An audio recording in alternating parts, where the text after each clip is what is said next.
Francesca. How are you doing? Thank you for calling in today. Thank you for having me. We're here with Father Richard, Hello. Hello. and How are how you? Very good. we're doing well. How can we help you today? So today I was wondering, from personal experience, how, as young Catholics, we should approach situations in which we're asked to help people with serious doubts of faith or serious problems in general, like addiction or mental health. Okay. Is this a person? How has this affected you specifically? Is a person that you know, or is a friend that wants help? Um, is it many people? Like, is it someone your age, family members, your parents? I don't know. So, how more specifically does that affect you? I've had a couple friends who are young adults, I would say, who ask for my help, and I can only go so far, but I'm not really sure how far to take it or how much to tell them, like what my boundaries should be. Right. And well, it's one thing if they ask you about faith, because in a sense it's a little easier, right? You can check the catechism, you can try to form yourself. So I would say, first of all, make sure you have to be in a good place, right? So you have to be strong in your faith, you have to be strong in the practice of your faith, strong in the knowledge of your faith. You cannot give to others what you do not have yourself. And then also to be united as much as possible to God, so to grow in holiness, right? So your own example and your own experience itself will be helpful if they have questions about the faith.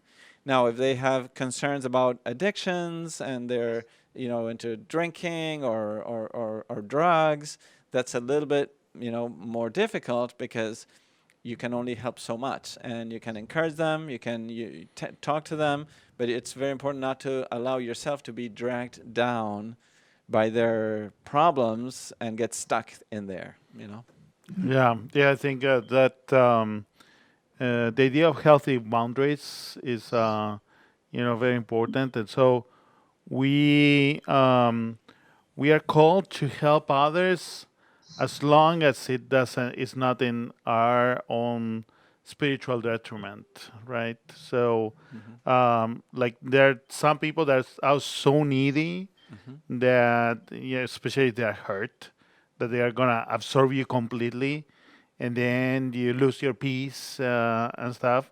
So of course we should sacrifice and go the extra mile for people and stuff like that. But there is a balance, and the balance is where you start it starts hurting your spiritual life, your relationship with God, or your peace. Then you have to reassess and see what's really a healthy boundary that God is calling me to here. Right. For example, a typical, not very typical, but it can happen. An extreme case, right, is suppose you're dating someone and this other person says, "I need you so much.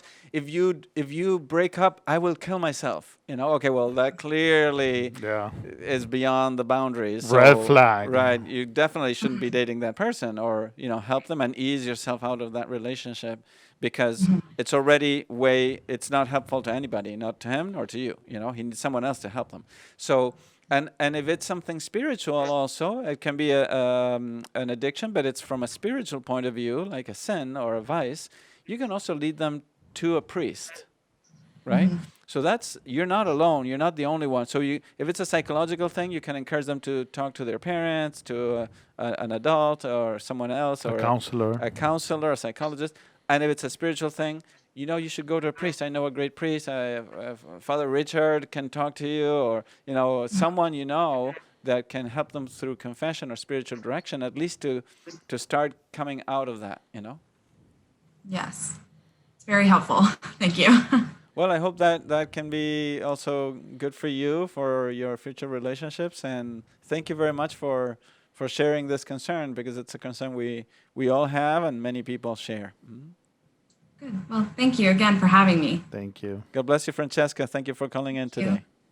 Bye. Thanks. Take care.